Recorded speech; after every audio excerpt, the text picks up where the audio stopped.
Hello everyone, this is Ashwin. Welcome to another episode of Python Data Structures. In this episode, we are going to explore the concept of trees, and we are also going to explore a custom library known as AnyTree, which is very useful for creation and traversal of trees. So let us begin. In the previous lecture, we have already learned the general idea of trees. I have explained it using digital pen and paper, and I hope that you have understood that concept. Now, in this episode, we are going to practically implement that concept.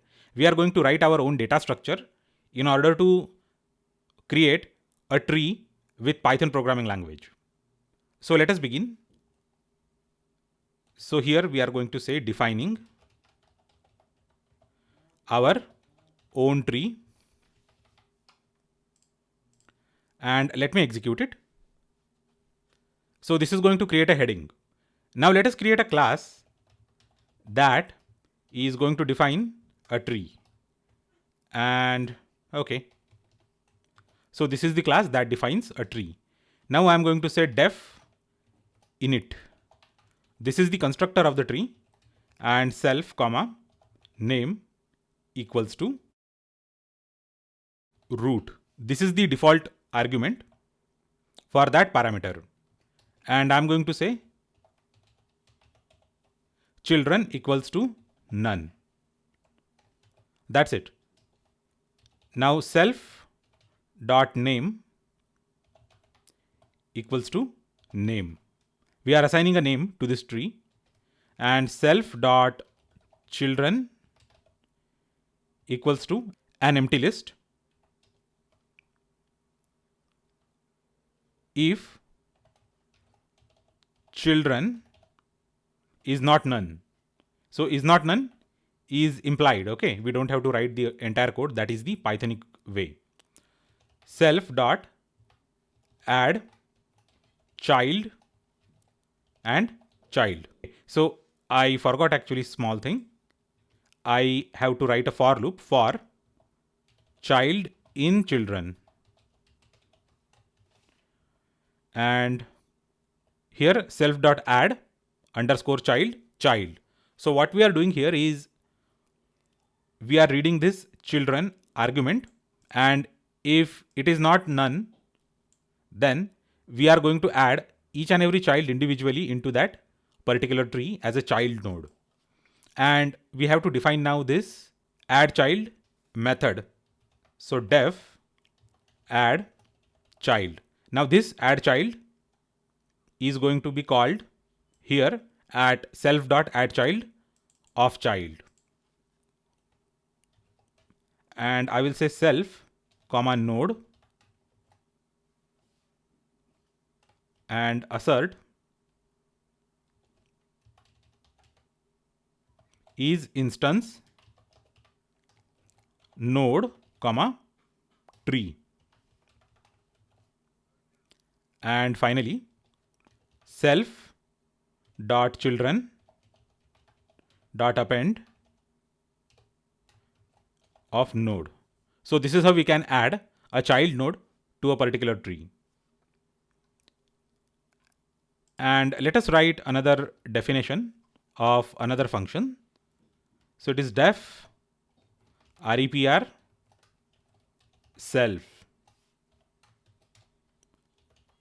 return self dot name. So let us see the demonstration of all this functionality.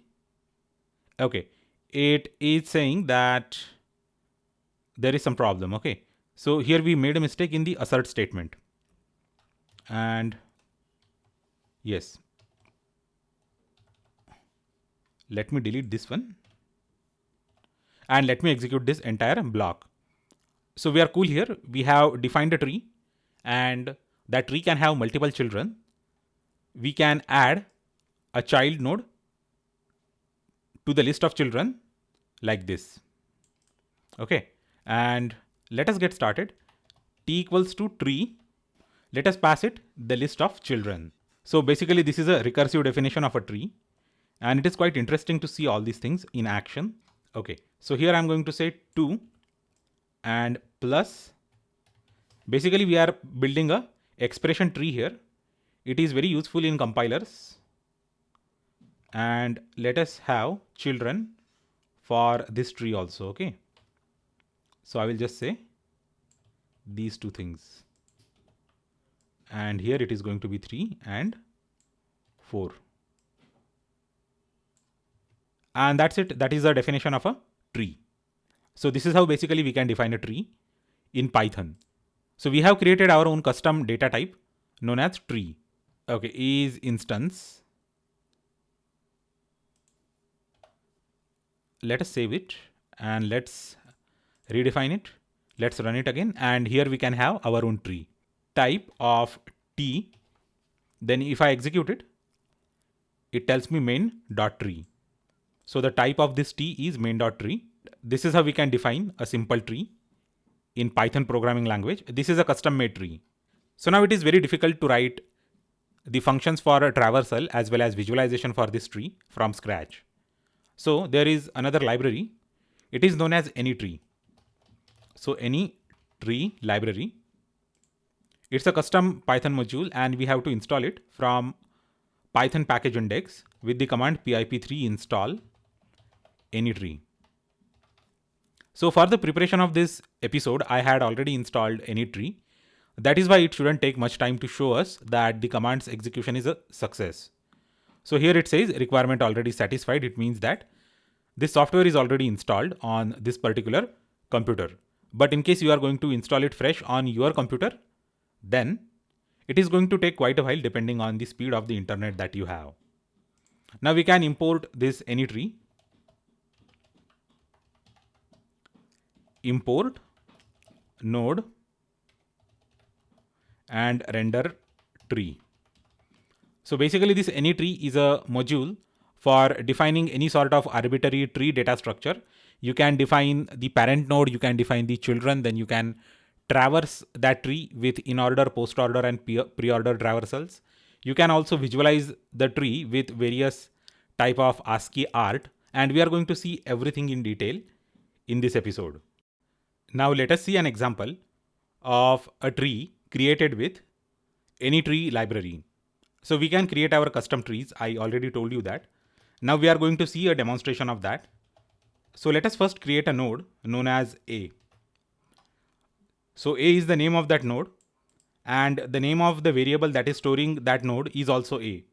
So we are going to follow the same naming convention for rest of the nodes so that we can comfortably navigate around our tree. Now let us create other nodes. And so let us respectively name these nodes as B, C, and D. So this also B, C, and D. Parent equals to A. We can also specify the parent of that particular node. So when any node has got even a single children, it becomes a tree. As long as that node is alone and it doesn't have any sort of relatives, either parent or a children, then that node remains a simple node. As soon as it has got a parent or children, then it becomes a tree. So this way now, the collection of these 4 nodes, A, B, C, and D, it has become a tree, where A is the parent and B, C, and D are its children.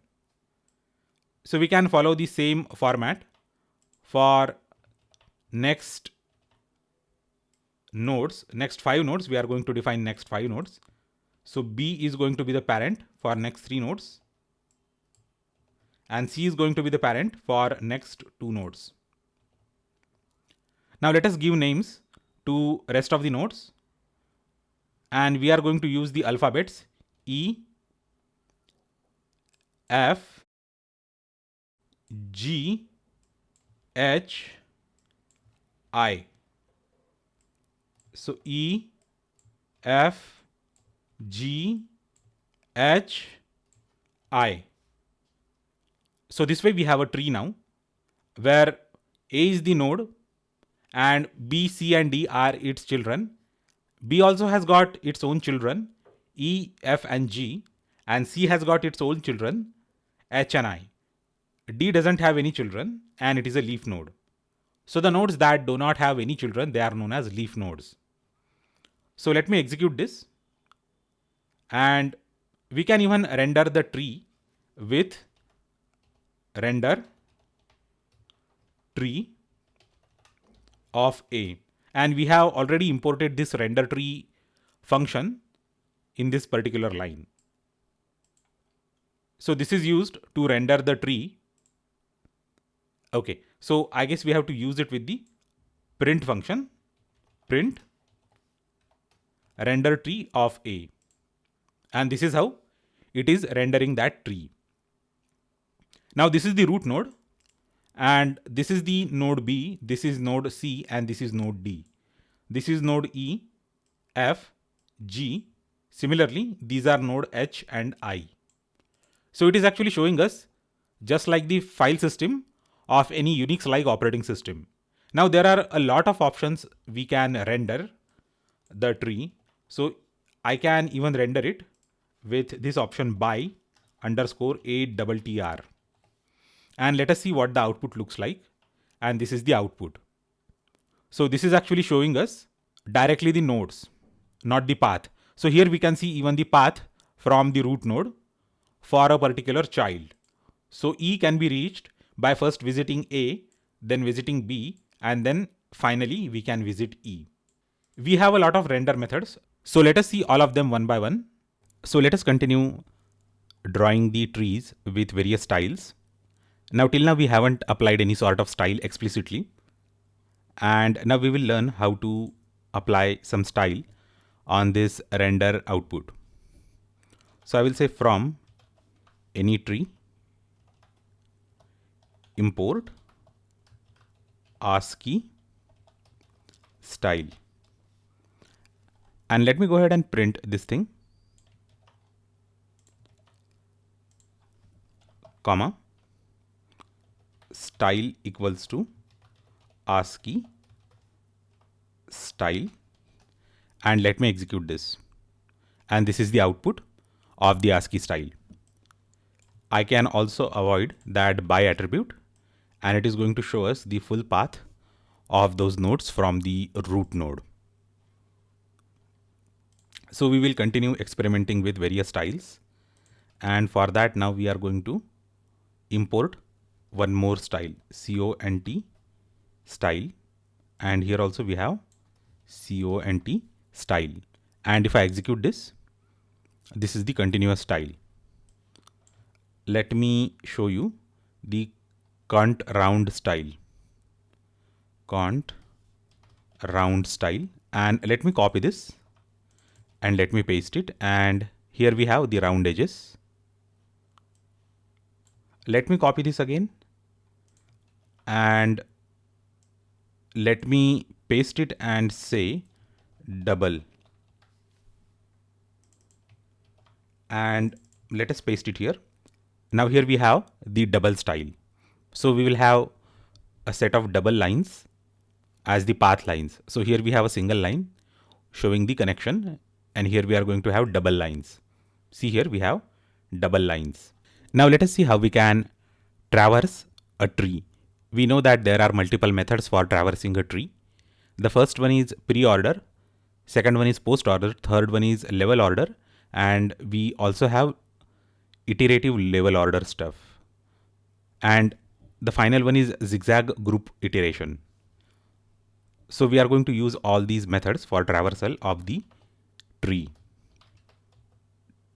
Traversal of the tree.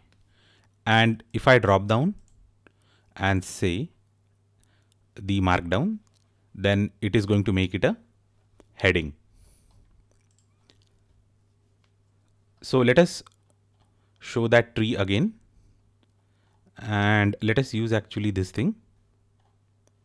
Yeah, render tree by attribute. So this is the tree that we have. Now all we have to do is to use the pre-order traversal. For that we have to import the pre-order traversal, and it is available in the any tree. So in a single statement we will import all the traversal related functionality. Pre-order iter, comma, post order iter, comma level order iter, comma zigzag group iter, zigzag group iter. So we have imported all these things in a single import statement. So we are going to have a look at these 4 traversal techniques for trees using this library AnyTree. And now we are going to execute everything in a single line of code, and it is going to be quite interesting exercise. So basically it is going to traverse that entire tree and it is going to show us that result in the list. And trust me, it is going to be interesting because we don't have to write any sort of custom code for traversing our tree. So in case any one of your application involves writing the data structure tree, then you can directly import this library and use all these functionalities in order to write your code. So this is the pre-order, and let me execute this. This is the pre-order traversal of that tree that we created. So this is the tree and this is the pre-order traversal. We can even restrict the number of levels in this, and I will just say max level equals to 2. Max level equals to 2. And here we have the pre-order traversal only of first 2 levels. Similarly, we can even have the post order thing. And here in place of pre, I will say post. And this is the post order traversal. Similarly, we can even have max levels in the post order. So here it is post order traversal. And we can even have the level order traversal. So here in place of pre, I will say level. And if I execute this, this is the level order traversal. And if we don't restrict the number of levels, we are going to see all the nodes as per the level. And finally, we are going to have zigzag group iteration. And for that, code is a bit more complex, but we are anyway going to write it. So this is a list, and then here node dot name for node in children, for children in zigzag group iter a. And if I execute this, this is going to show us everything in the zigzag group iterative traversal order. So this is how we can traverse all the tree with various methods of tree traversal. So these are very famous methods of tree traversal: pre-order, post-order, level order, and zigzag group iteration. Now there is something known as in-order also, but it seems that they haven't implemented that in-order traversal in this library. I have gone through the documentation. The final thing is walking the tree. So let me explain you the concept of walking the tree. So walking means, suppose here this is the tree and B is the starting node, and you want to reach to the node number H. Now from B, we have to go to A, and from A, we have to go to C, and then we have to go to H. So the path is B, A, C, H. First of all, we have to go to the least common ancestor of both the nodes. So in this case, it is A, and then from that place, we have to traverse to the destination node. Similarly, from G to D, the traversal path is G, B, and A. So A is least common ancestor of this G and D. And then from A, we can directly go to D because D is the direct descendant of A. So this way we can walk from any place or any node to any destination node, any source node to any destination node. So usually writing algorithm for this is going to be a bit complex for us. That is why AnyTree has implemented all the algorithms, and now we are going to see how to create a walker and how to walk and how to show the path that it is taking for walking. So this library is making everything very, very easy. I just need to import the walker from AnyTree import walker. Okay, W is uppercase here. W equals to walker, and if I execute, this is going to create a walker W, and if I just type in W, it is going to probably show us the data type of that walker, and this is the memory location. This is not the real memory location, probably this is the virtual memory location. And let's say W dot walk A comma F, and if I execute this, it is going to show us the path from A to F. And if I copy this, let us say B to F, this is the path from B to F. Similarly, from F to C, F to C, this is the path from F to C. From F we have to go to B, and from B we have to go to A, and A is the least common ancestor of both the nodes, and from there we can find the direct path to C. So this is how we can walk between the nodes using the walker given in the AnyTree library. So this is how we can use the AnyTree library to create our own trees, to visually show the trees using the ASCII art, and finally we can traverse the tree as well as we can walk the tree. So I hope that you have understood the concept of trees and how we have implemented the trees using Python programming language as well as using the library AnyTree. In case you are not comfortable with the concept of tree, you can watch the earlier lecture where I have explained the entire tree using digital pen and paper. So I hope that you have understood all the concepts that I have shown and demonstrated in this episode. Thanks a lot for watching this episode. Do let me know if you have any questions or queries in the comment section down below. If you want to go ahead and download the code, you can check the link for the downloadable repository in the description section of this episode. Thanks a lot once again, and I will see you in the next episode.